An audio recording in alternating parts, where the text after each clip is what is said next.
One last time, I have to see this ground. It's beautiful now, as if nothing had happened here. Soon they will tear down the main house, and then nothing will be left. Nothing. Except what I remember.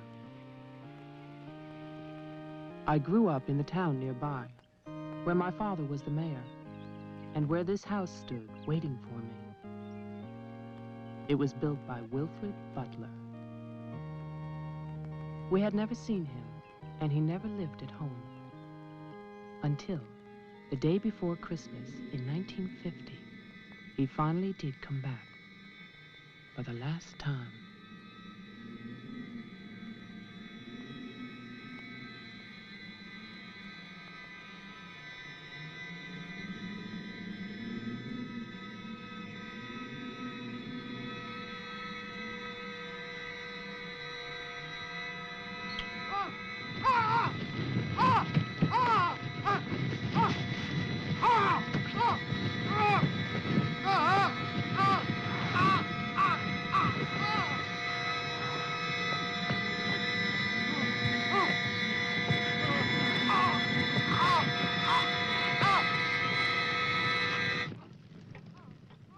All of us believed that his death was an accident.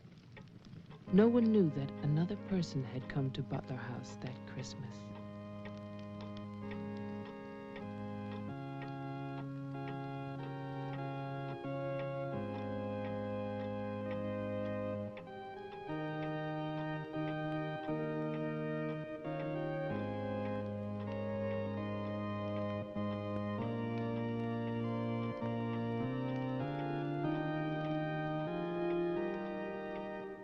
As Deputy Coroner of the County of Arlington, State of Massachusetts, I hereby find, upon evidence of an autopsy conducted by the medical examiner of this county, that the deceased, Wilfred Butler, died as a result of burns inflicted accidentally upon himself on his own premises during the afternoon of December 24th, 1950.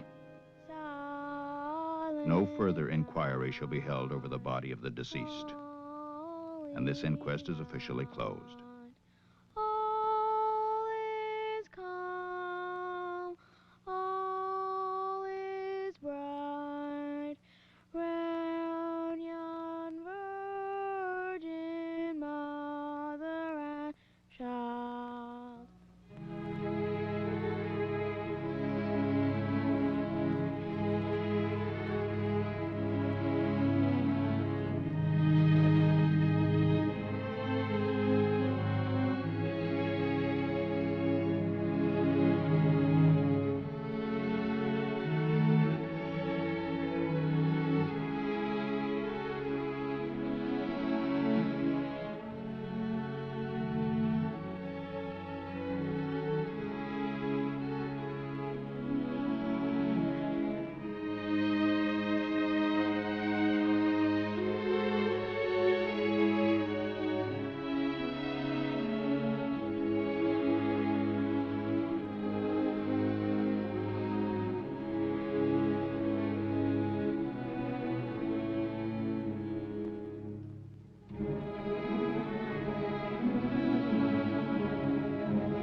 After the coroner's inquest, on New Year's Day, they buried Wilfred Butler. There was no one there to mourn him. It was the funeral of a stranger.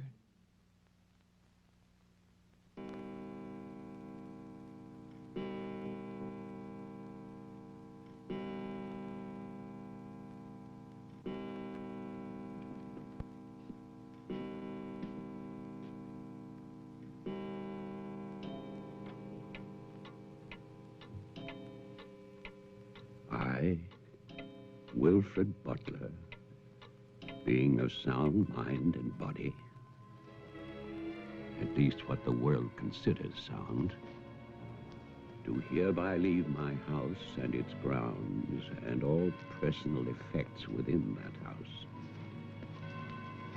to my only surviving relation, my grandson, Geoffrey Butler. And I solemnly charge him with one duty. Let him leave the house as I left it, standing untouched to remind the world of its inhumanity and cruelty. For 20 years, that house lay empty, exactly as Wilfred left it. And then, last year, rumors began that it was finally being sold. The newspaper story traveled through the county to a state hospital for the criminally insane.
The man who came to sell the house had never seen it.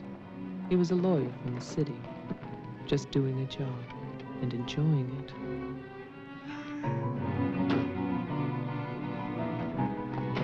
Stop and look serious, please.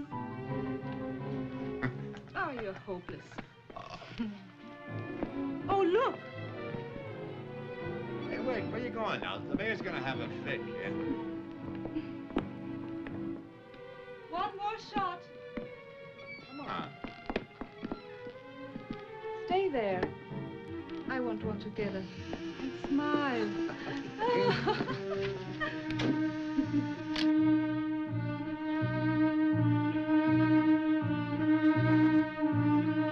For all the news as it happens, stay tuned to WLIX, your voice of the Northeast. This is Roger Fowler with local stories. First, today's headlines. A warehouse fire still rages in Elizabeth. Police suspect arson. That escaped inmate at Margaretville State Hospital still at large, still hunted by state police. And over in Roxbury, the city passes a controversial housing code.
Well, didn't I tell you? It's beautiful. Can we see the rest of it? Honey, that was it. I think the mayor's waiting for me. My love is such an important man. Right. Laura always says that. Darling, What? Don't be long. Honey, if you get bored, just look at the view. Sooner or later, that viaduct's gonna take us back home.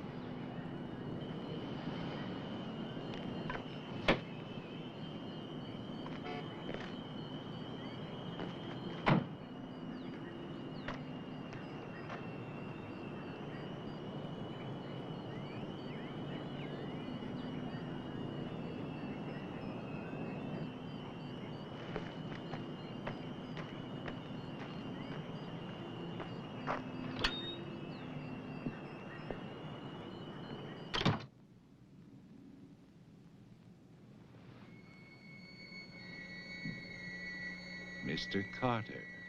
Mr. Mayor.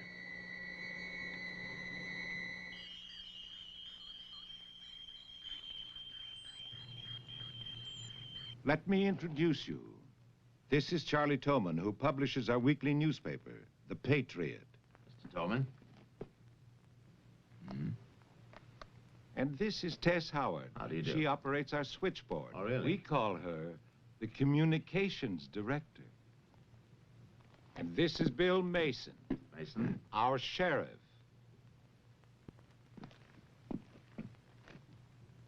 Won't you sit there, Mr. Carter, at the head of the table?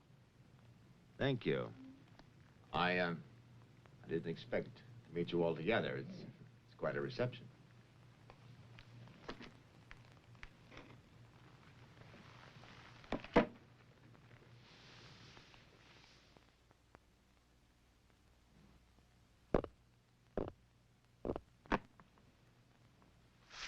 All right, let's begin.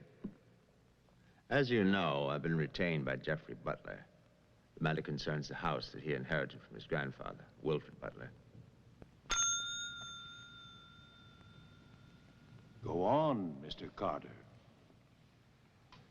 I believe that you offered to buy the house for my client. Offered. We begged him. We wrote letters and That's we... enough, Tess. Well, it's true. Trouble. There's always trouble. I can sympathize. I spent the last 20 years and more driving people away from there.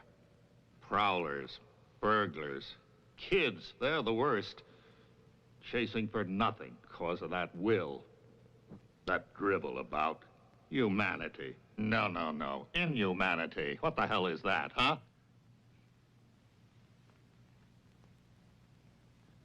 Yes, well, he was a bitter man. Hate. It must have been very hard. It must have been hate.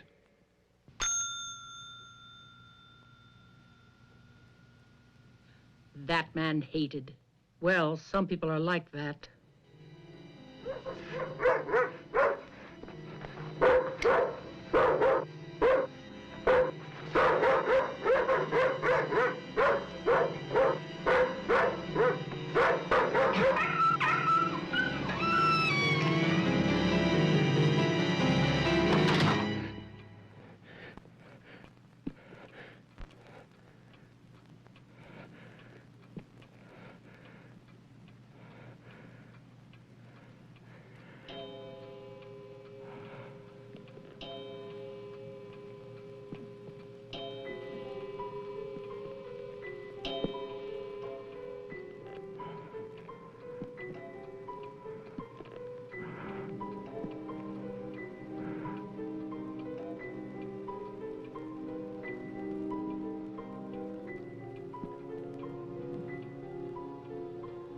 The question is, well, do you still want the house? Are you offering it to us, Mr. Carter? Exactly. Why now? Well, that's Mr. Butler's business, isn't it? You know we're not rich. Most of us came here during the Depression. But we love this town. It's our home. And naturally, you want to improve it. Exactly. My client understands that, and he fully sympathizes, and he's willing to sacrifice the house for $50,000 in cash by noon tomorrow.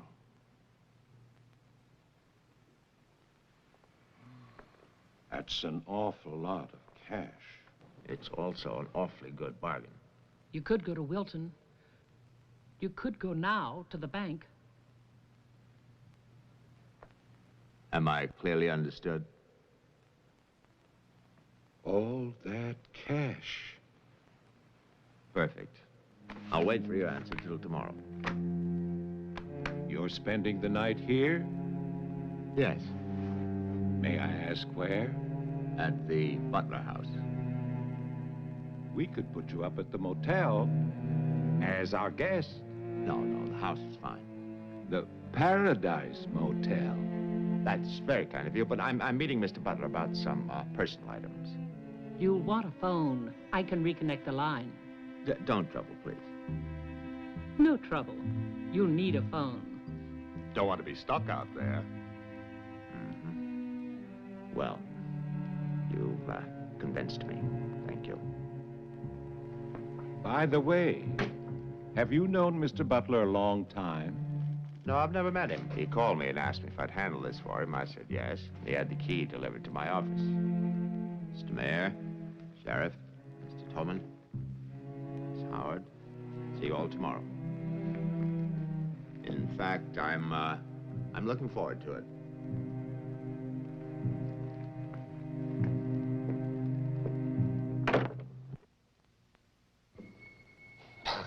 Slick, really slick.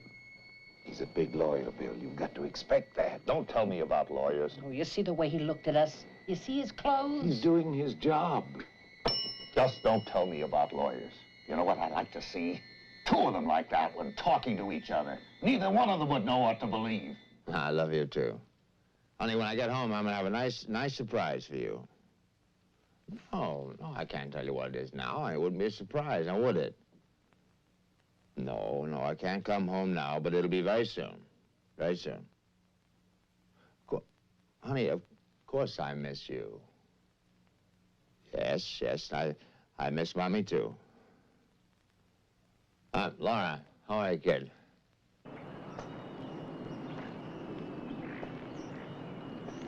So I'll call tomorrow. No, I want to call. I want to talk to Jenny. Yeah, well, as a matter of fact, I'm having a fine time. Well, same to you, darling. What do you mean, hostile?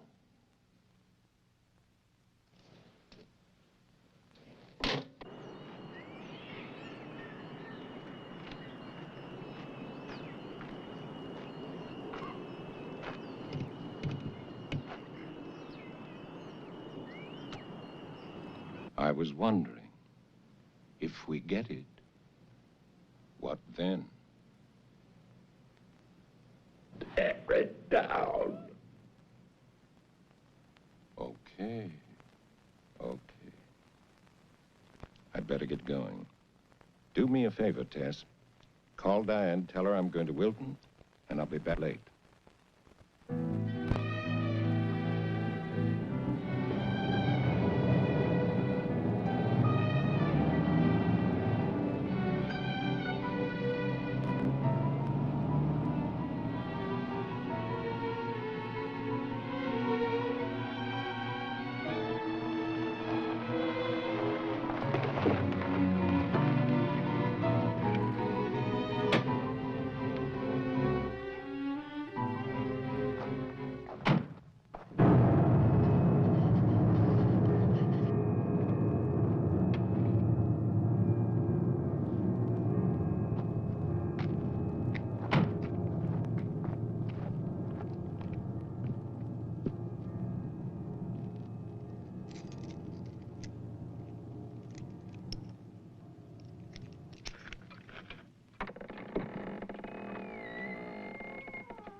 It's fantastic, isn't it? Yeah. Butler wasn't kidding. Nobody's lived here for years. That would be such a waste. It's his grandfather's monument. You know, there's a caretaker who keeps this place just the way he left it. What kind of monument is this? Well, that's the trouble. Nobody remembers anymore. That's what usually happens in America. I remember this. And he walks with me, and he talks with me, and he tells me I'm his own. And he walks with me, and he talks with me, and he tells me I am his own, and the joy we share as we tarry there. You're not serious. I used to hear that at funerals. At funerals? Yes. When I was a kid in Chipley, Georgia. There's also Chipley, Florida. But they have both been subsequently eradicated from the map. None other has ever known.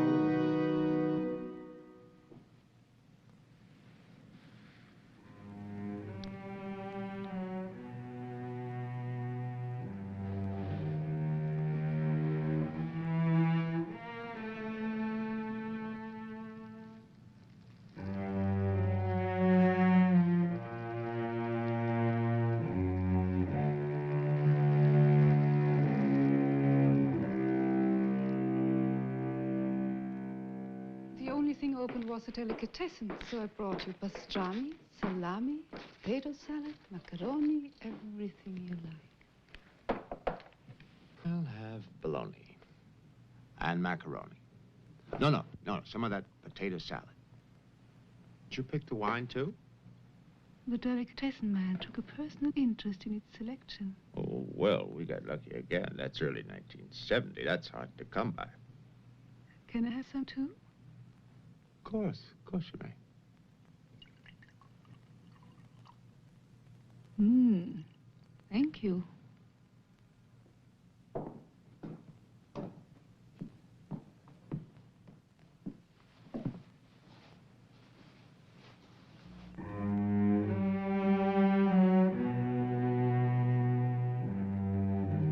It must have been wonderful. What? The people who lived here. They must have had a wonderful life. Well, I hope they did. Wilfred Butler must have believed in something. Believe? Look at that stone fireplace, parquet floor, the mahogany, this table. And you probably think this place is made of wood, right? Well... Wrong. You know what his grandson told me? Underneath that wood, there's 2 feet of stone. The foundation is 8 bricks wide. Now, someday they're going to come in here and they're going to tear this place down and they're going to build little tract houses all over this property on quarter-acre and half-acre lots. And that bulldozer's going to come up that hill toward this house. And it's going to get the surprise of its life. They built a kingdom out here. Only nobody's left. No? Butler has a grandson. No. He's probably like the rest of us, wants money. You know, he's asking $50,000 cash for this place, and if he only wait, he can get at least $250,000. But he won't take his time. So he'll get screwed.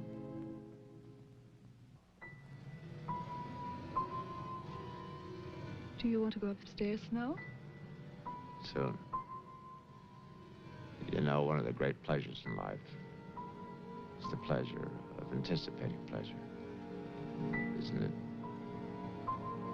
We are very close now, aren't we? Sure, honey.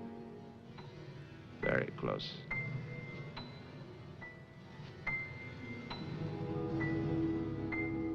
I don't see any beds yet. Well, keep looking, honey. Butler said the place was furnished.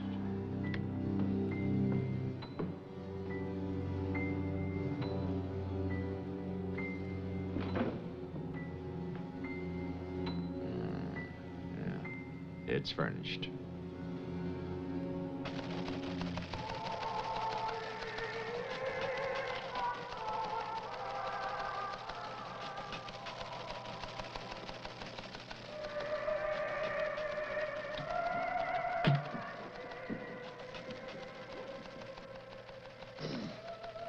Anything doing? No, sir. But look at this. More football, huh? Look how they smeared that quarterback. Look at his arm. Got no time now. Go test. How about that telephone up at the Butler house? Is it working? Well, try it now. I'll wait.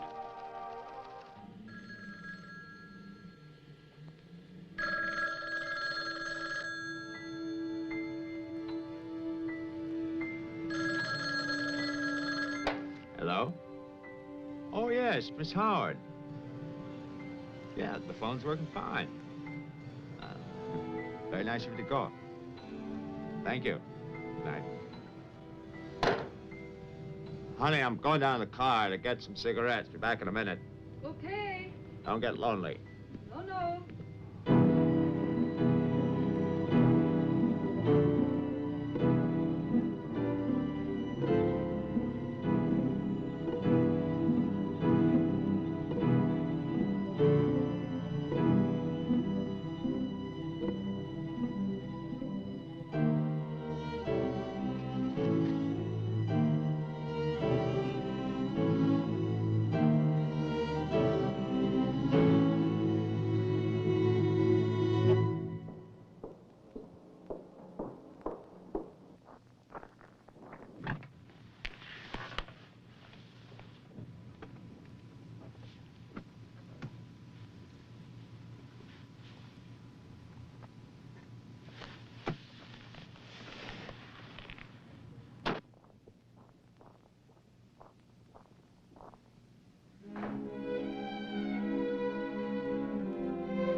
Did you get your cigarettes? Yes, I did. May I have one? Sure. No, it's the most amazing things. These cigarettes come in these very small packages these days. Oh, that's for me? Mm-hmm. Can I open it? Oh, no. Our Christmas is day after tomorrow. Is that an order? Yes, ma'am, that's an order.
Mason. Bill, someone's calling from Butler House. Okay, put him on. Go ahead now. Mr. Carter? I'm not Carter. Who is this? The owner. Butler. I'm worried, Sheriff. Carter's not here. Speak up, I can't hear you. I can't. I'm sick. Can you come here? What is it? What's wrong? His car's here, but he's gone. Won't you come? Okay, okay. Now you stay put in that house. I'll wait for you. Please, hurry. I'm afraid. Now take it easy. I'm coming.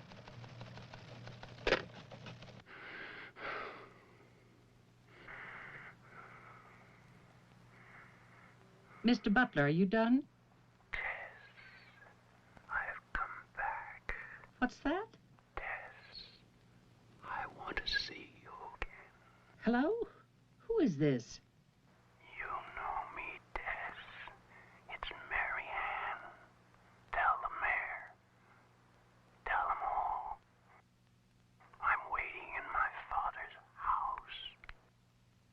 Tess, it's so lonesome here. Don't be long. Hello? Hello? Hello?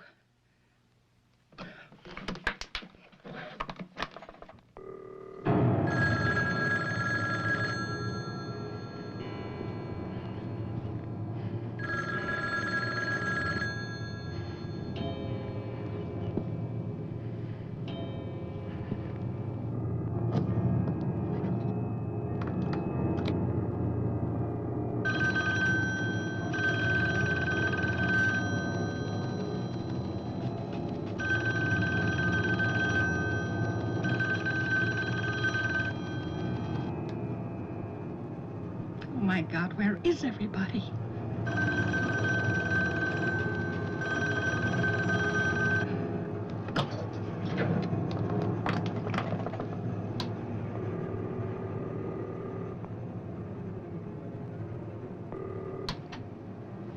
Hello? Oh, Maggie, thank goodness. What is it, Tess? Something's come up.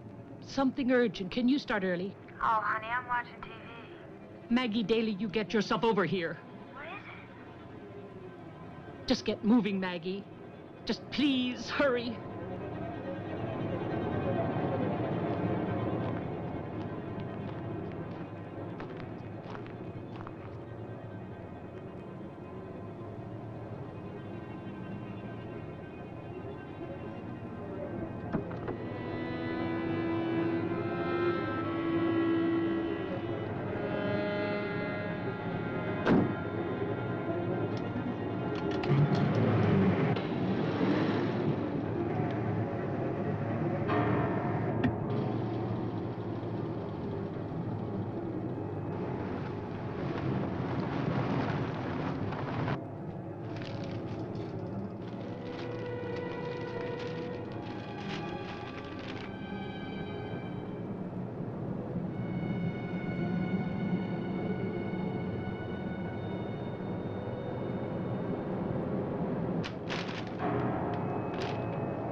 Come in. It's open. Okay, mister, that's far enough. What do you want here? Mayor, Try again. My father's not home. And don't move. you want me to put my hands up? No. Just stay there. What are you staring at? I seem to remember you from the road. That's why I'm holding a gun. You scare me. Well, that makes sense. Thanks. Does everybody carry one here? You can ask the sheriff when he gets here. I'll call him. I'm sorry to disappoint you, but the sheriff's office is empty. How do you know? I was just there. Who are you? Jeffrey Butler. Oh, you're the one who's selling the house. Yes. Have you any ID? Come on. Don't laugh at me. I want your ID. Some maniac escaped from Margaretville.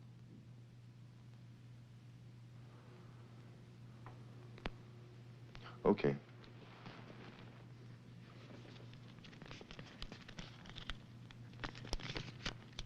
Put it on the table.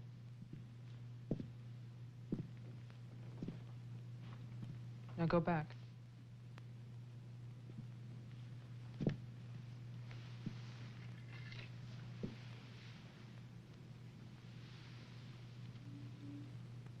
California license. Lucky you. Would you like to see my maniac card from the asylum? They give you one when you escape. There's a big scarlet M on it so people won't get confused. Okay. Look, I'm sorry about the gun. My father's in Wilton getting your money. All I want to do is to get into my house. The sheriff's deputy might have a key. He's about the only one I know of. Well, where's he?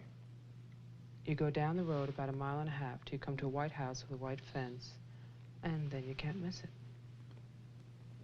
Thanks. That's okay. Merry Christmas. Same to you.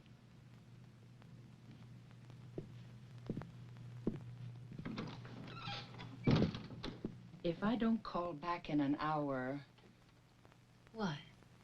Call the mayor or Mr. Tone and nobody else. Promise me you'll do that. Well, sure. Mark it down, honey, so you'll have it. Sheriff to 301. I'm heading west on Route 5 to Butler House.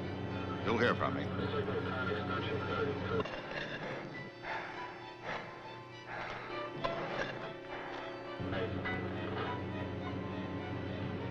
What the hell? What's that light out there?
Hi. Hi. Did you find the deputy? No, I wasn't there. Oh. I was thinking, isn't your lawyer supposed to be at the house? The door was locked. His car was there, so I borrowed it. You mean you stole a car? Yeah. Keeping it warm. What if he needs it? Let him find me. Who's coming to dinner? Oh, Daddy. We always have dinner every Thursday. Do you want something? No, I ate Paradise Motel. Yeah, I know. It's awful. What about a drink? Yeah. It's cheap bourbon, but that's a big favorite around here. Do you want ice? No, straight. You look tired. I am tired. Well, here's to a fast dollar. Cheers.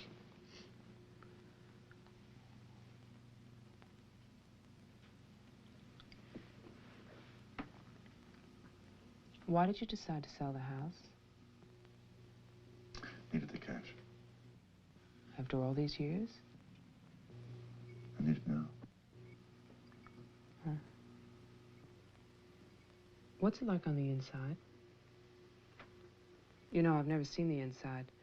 When I was a child, my father told me to stay away from it, for something terrible might happen. Sort of like a haunted house. I haven't seen it either. You're gonna sell it and you've never seen it? Yeah. I don't know. It's too bad. It's about the only place to see around here. Oh, I forgot. Someone keeps calling with a message for my father. She says that she's waiting at your house, in the reception room. What woman is waiting in my house in the reception room? Oh, I don't know. It's not a voice that I know. I better go out there. Can I come too? What for? I'm pushy. I suppose you'll be going back to California soon. California? You said you lived there, remember? No, I'll be traveling. Jeff, look. It's the sheriff's car.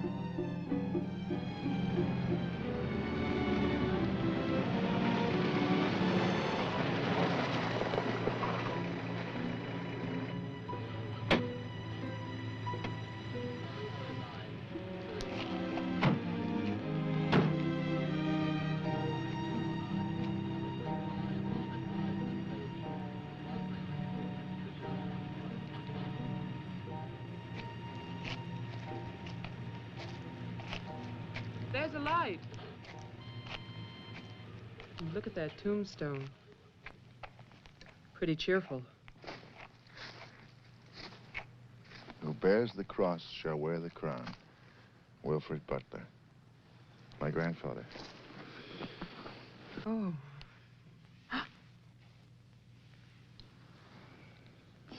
Someone left their sunglasses in the snow.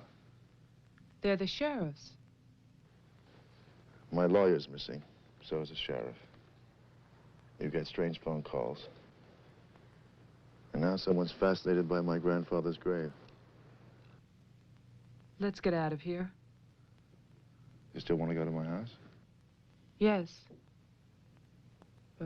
But I don't want to go alone. Listen. I'm not nervous. Well, of course you're not. Oh, it's the cold. I'm shaking from it. Let's get out of here.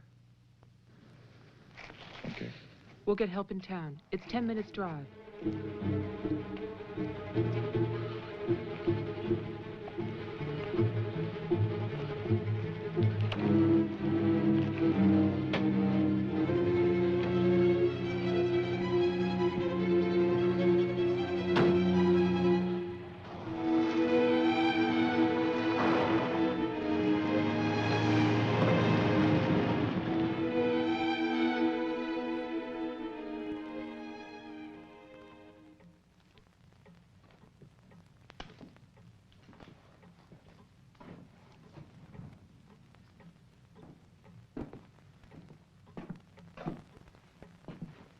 Night, Mr. Toman.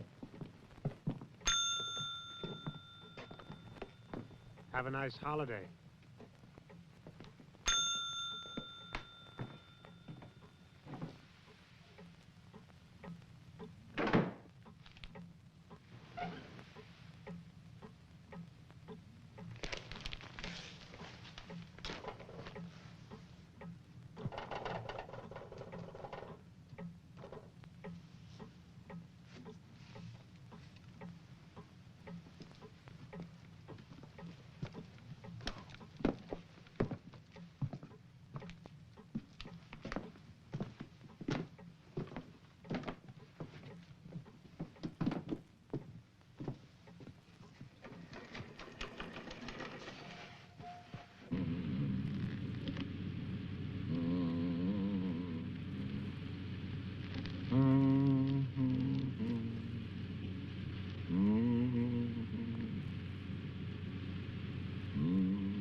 Deputy's not here, but Tolman is.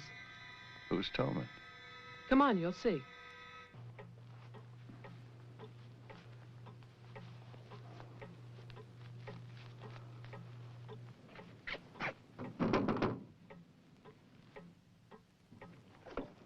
Mr. Tolman, wait. No, please, I have to talk to you. I'm sorry. This is Jeffrey Butler. He's the one who's selling the house. He can't get inside the place. And my father's gone to Wilton. So we wondered...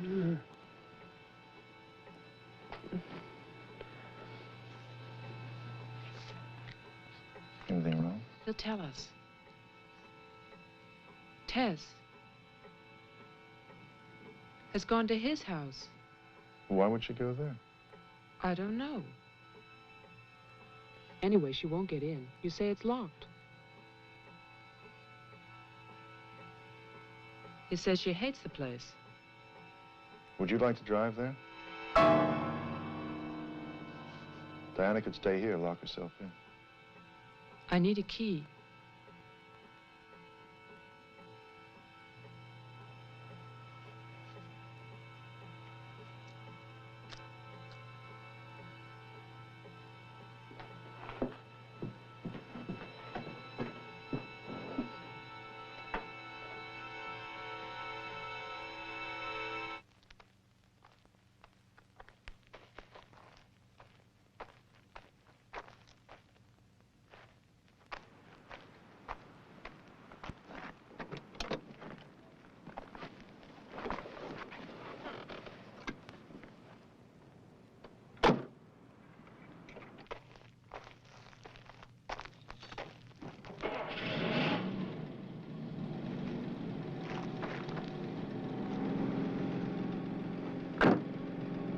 Oh, man, this isn't my house. It's Tess's.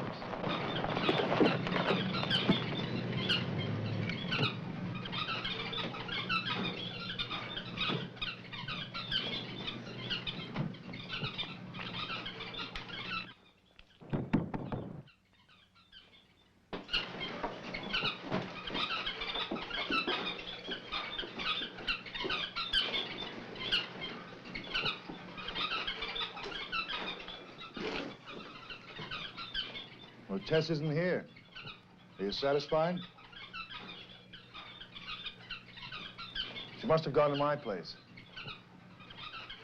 Well, why wouldn't she go there? She hates it. Maybe she went to see the woman who's there. Someone called the mayor's house before. Said she'd be waiting.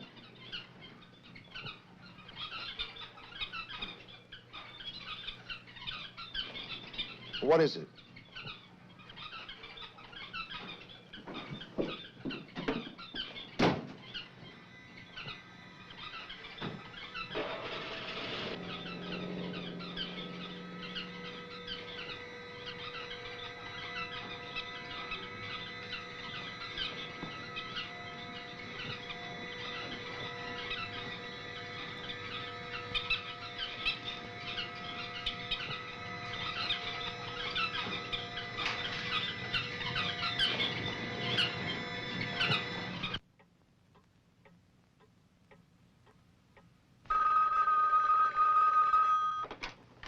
Hello, Jeff?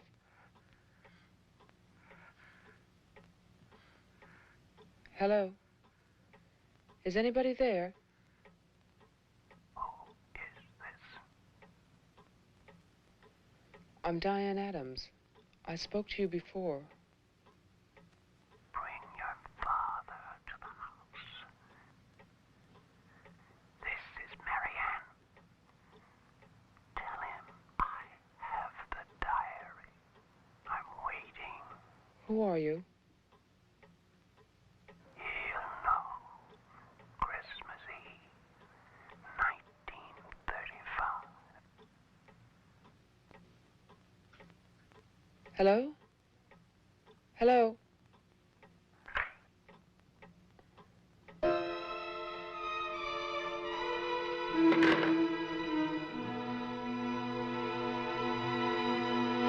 Five, 704, C Charlie. 704, signal 10. 704, C Charlie.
Sheriff, I saw your car.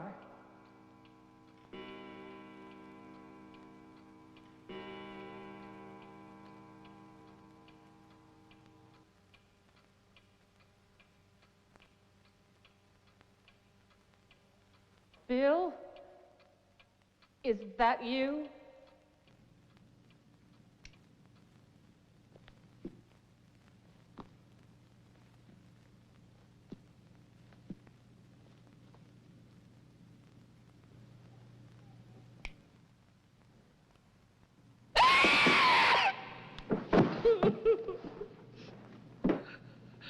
Tess, you can't see me, but I can see you. Oh, yes, I remember that face. You're older now, and fat, but still Tess. And you're frightened, aren't you? Don't be afraid. I want to help you. Take my hand. Take it, Tess.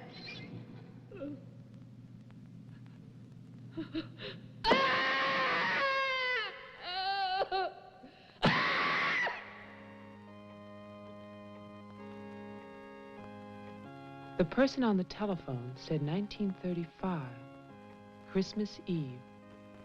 But that's not the beginning. In 1927, Butler House was restored by Wilfred Butler. After that, I find social notes, parties, nothing special.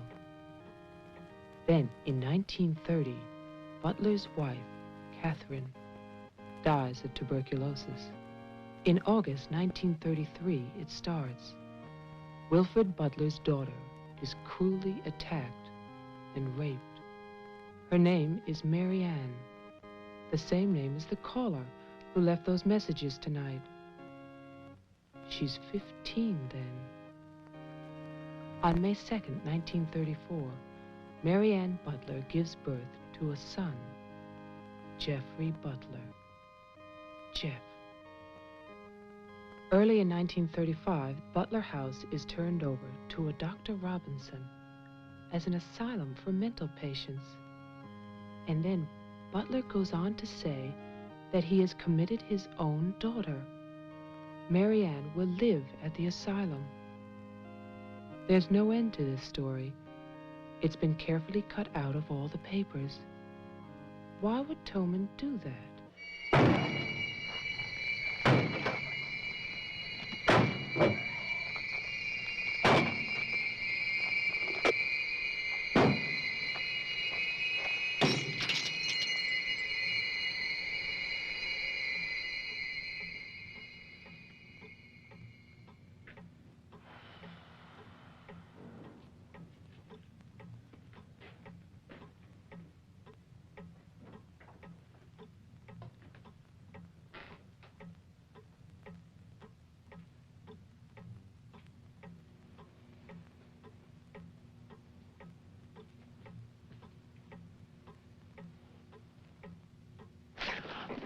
scared me.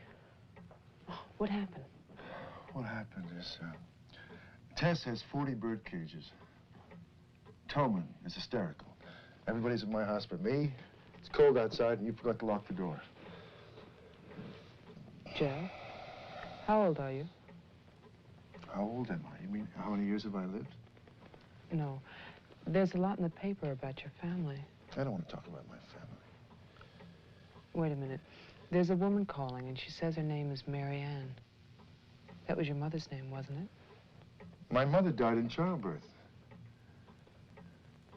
That's when I started traveling. It's not what the papers say. What's your point? I just thought that you should read something for your own good. Nothing you could tell me about my past or future would be for my own good.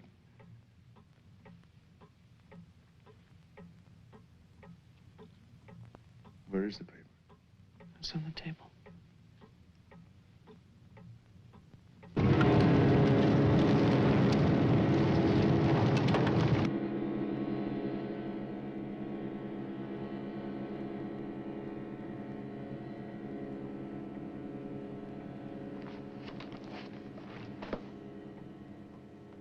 It's so stupid to lie. I missed the whole event. Jeff, maybe your mother's still alive. Maybe she's waiting for you at the house. I don't know.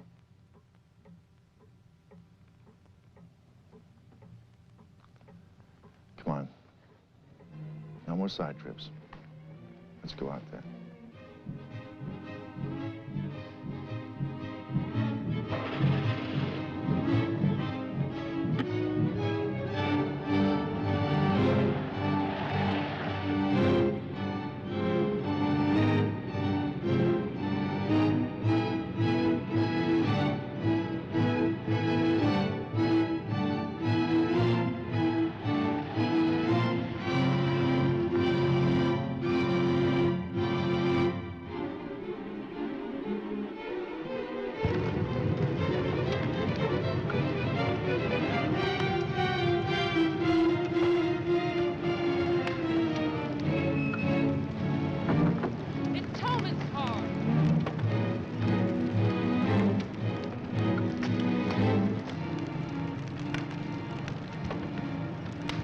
It's empty.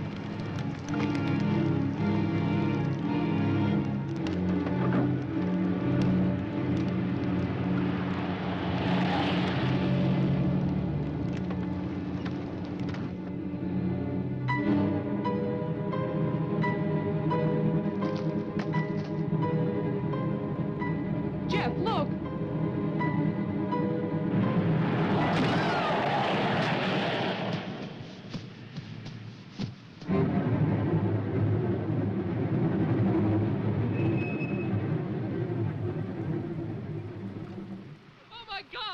Stay back! It's Toman!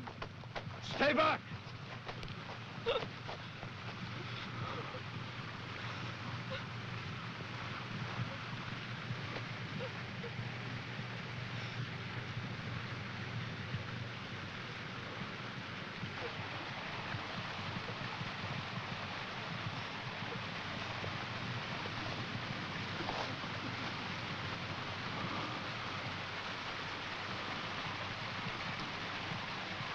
He's dead.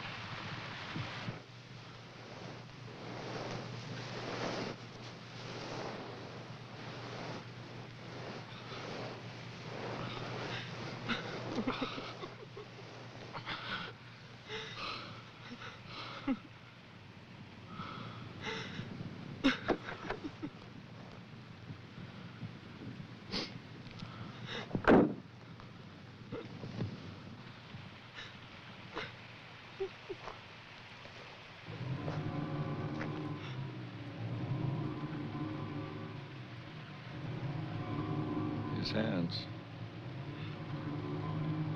Somebody cut off his hands. You killed him. You killed Toman. He's asking for help. You killed him. Get in the car.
The keys.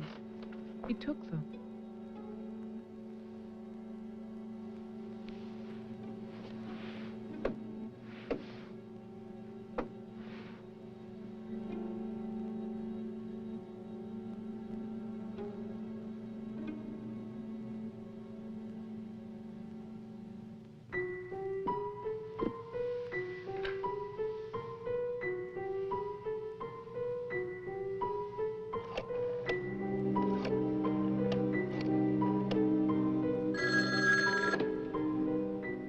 Hello? Hello, Mr. Mayor. Yes, what? This is Marianne Butler. I'm calling from my house. Won't you come over here, Mr. Mayor? We're having a reunion. Everyone's here, even your daughter.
I write this knowing that no one shall ever see it.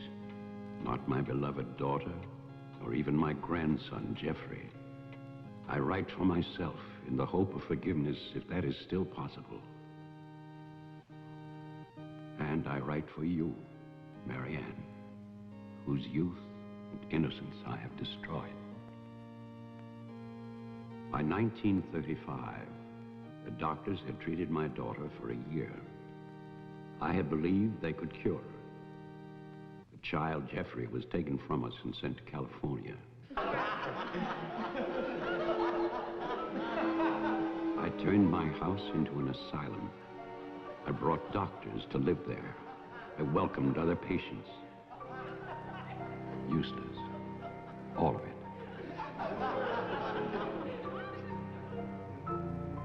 I remembered what she had been.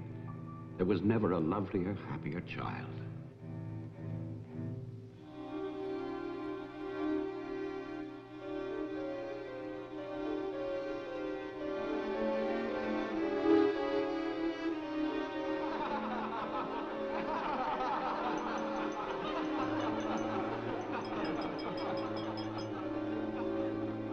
Ladies and gentlemen, now quiet, please. I propose a toast.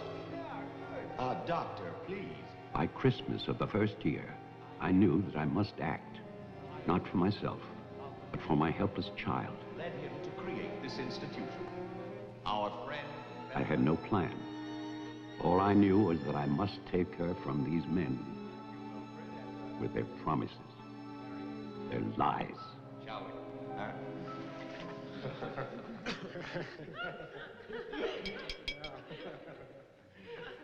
For he's a jolly good fellow, for he's a jolly good fellow, for he's a jolly good fellow, which nobody can deny, which nobody can deny, which nobody can deny, for he's a jolly good fellow, which nobody can deny. I knew that they would gorge themselves into a stupor that afternoon. It was their celebration. I expected no less. Since they had come into my house, they had acted as if they owned it. They had behaved like poor relations, half guilty, but finally unable to control their appetites.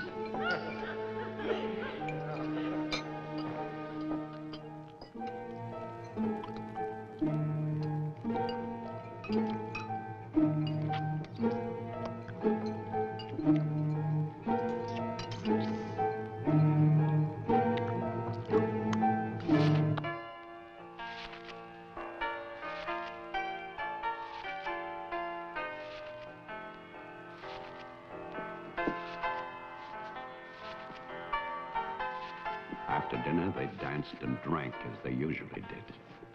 All the time, Robinson would smile and reassure me. They expected me to believe, because I had no choice. Wilfred, trust me. He really believed Marianne would be well. He saw a light. There is a light at the end of a long tunnel. Believe me. There is a light at the end of a long tunnel.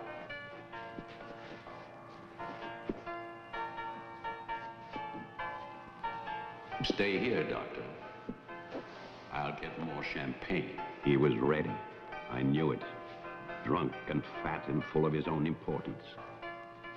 I left then.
My cruelty to Marianne was inhuman.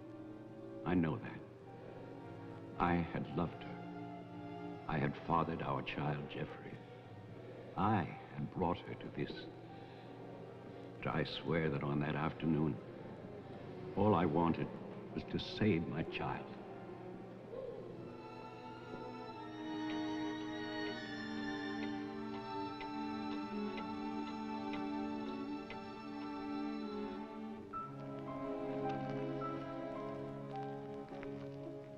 My hope was to get her away from that house.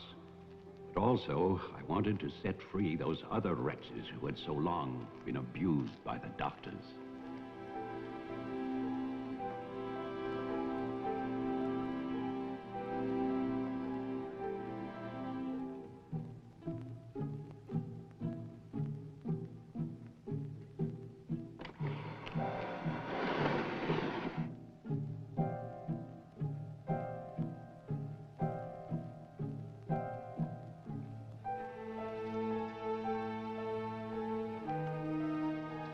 I knew what they might do if these inmates were freed.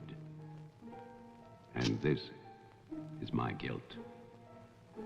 I knew, and still I freed them.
After the inmates started for the house, I went to get our car to take Marianne away. I do not know exactly when she slipped away from me. I assume that when they saw her in the dining room, the inmates believed her to be part of that household which they hated. And so, they killed her. Later, there was a celebration. And then most of the inmates fled. I don't know where. But I shall never forget what they did to my child. Since that Christmas, I have lived in prisons and asylums. Lived anonymously, as an animal. I have wandered in bitterness until all seasons have become as one. And that is a season of vengeance.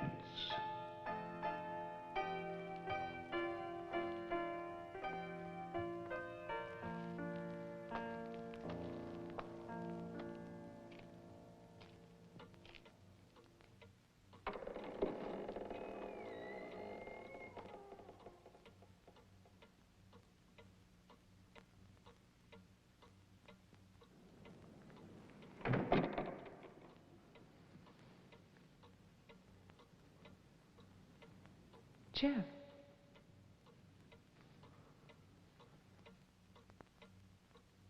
Jeff? Wilfred Butler is still alive. This is still his house. Your grandfather died in 1950. He was burned to death in this house. My grandfather poured gasoline over a squatter he found here. The town wanted to believe he was dead. They still do.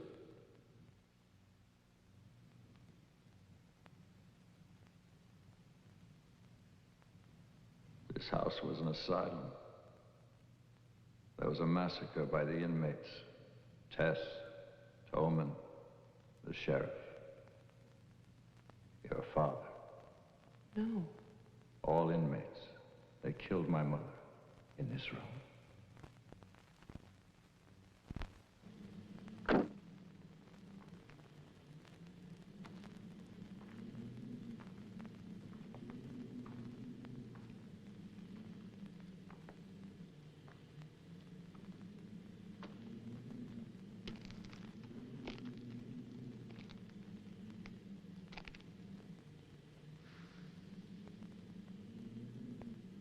Who's that?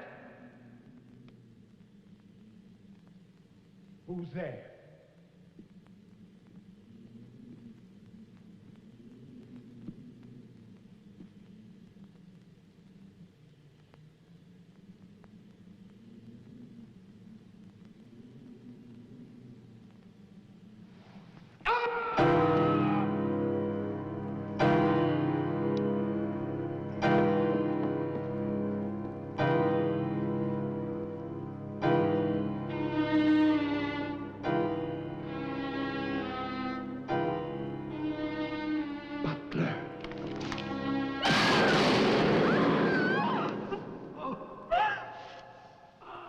Oh, no. No. My God, no.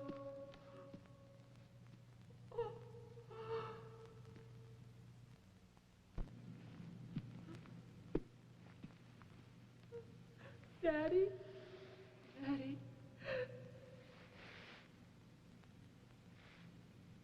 Diane? Jeff? Jeff? No. No. Jeff, why? Why?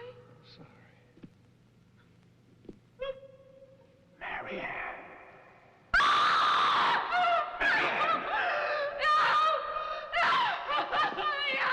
Don't run away. Don't. I'm your father. Don't be afraid. I won't hurt you. Please. It's all right. I won't hurt you. I need you. I want to see you. I waited for you.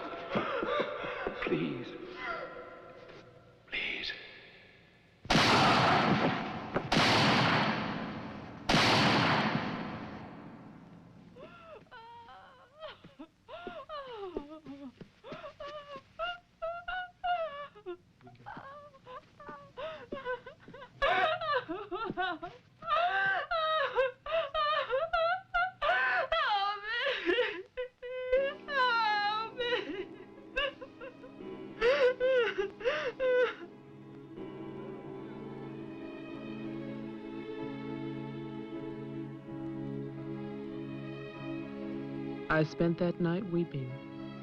By morning, there were no more tears.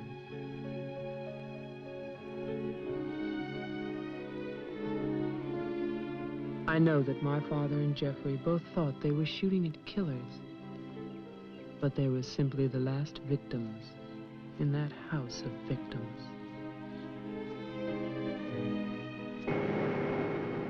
And now, a year later, they will tear down Wilfred Butler's monument.